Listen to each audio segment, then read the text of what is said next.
Down here, up there, out there, all around the world. Welcome to The Late Show. I'm your host, Stephen Colbert. First off, congratulations, everybody. You did it. You made history just by being alive because, according to United Nations projections, today the world's population hit 8 billion people. And yes, and every single one of them will be at your airport gate the day before Thanksgiving. Not everyone's in zone one. Not everyone's in zone one. This is all thanks to humanity spending the past decade buckling down, unbuckling their belts, and making the babies. Because 1 billion people were added to the world population in just the last 12 years. To which your parents said, and somehow not one of them is my grandchild. It must be so nice. It must be so nice for those 1 billion people to show their 1 billion friends their 1 billion baby pictures.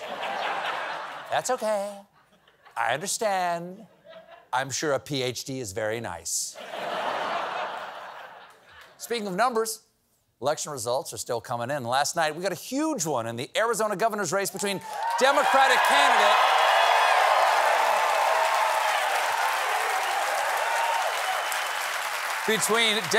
candidate and professor gently letting you know you're wasting her office hours, Katie Hobbs, and MAGA candidate, election denier, and unholy offspring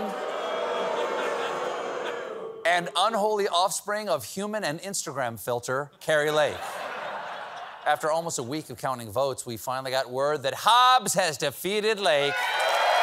There you go. Very nice. Nice way to start the day. And the nice thing is this situation is win-win because Hobbs won and Kari Lake is going to claim she did.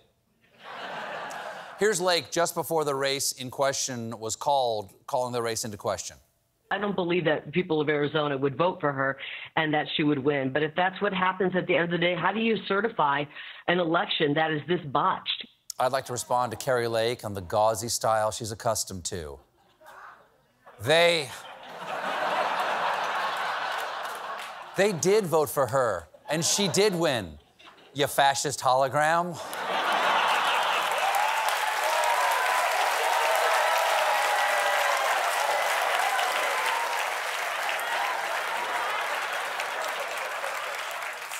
Lake's defeat is especially good because she modeled herself after the former president, even going so far as to disparage the late Arizona Senator John McCain, calling him a loser. You can't insult a beloved Arizona icon like that. You might as well run on the slogans, I've seen grander canyons, and I prefer heat that is wet.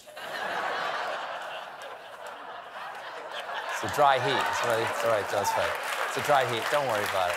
Don't worry about it. You'll go home and go, oh, that was funny.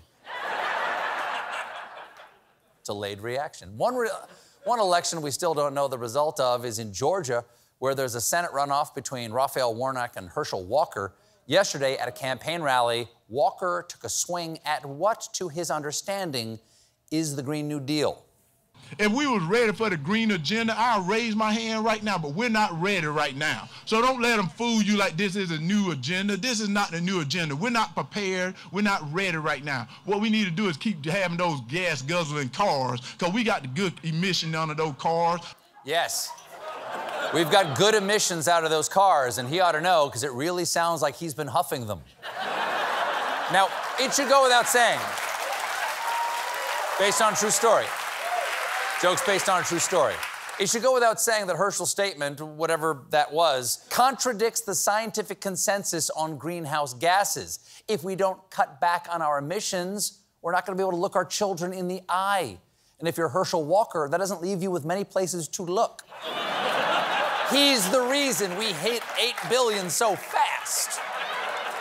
So we're almost finished. Are we almost finished? We're almost finished with the 2022 election, and it's a good thing, because we've already started the 2024 election, thanks to an announcement tonight by former President Caligula. Now, we taped this show, did we? Yes, we taped this show earlier, so I can't confirm this announcement has actually already happened. The announcement was set to be at Mar-a-Lago, so the FBI could have burst in and seized his teleprompter. But Everybody is expecting him to announce his third presidential bid. Yes, it's the third time. The third time, or as it's known at his house, the Melania. Now, what I want everybody to do, is this earlier? This is earlier. It is earlier right now. Now, I want everybody to breathe. He might not even be the GOP nominee. It could be Ron DeSantis. Someday, those are going to be boos of relief. Prior to his announcement, the ex-president put out a teaser, truthing, hopefully today will turn out to be one of the most important days in the history of our country. And it is, because today, November 15th, is National Recycling Day. Yeah. Give it up. Do the right thing. Yes.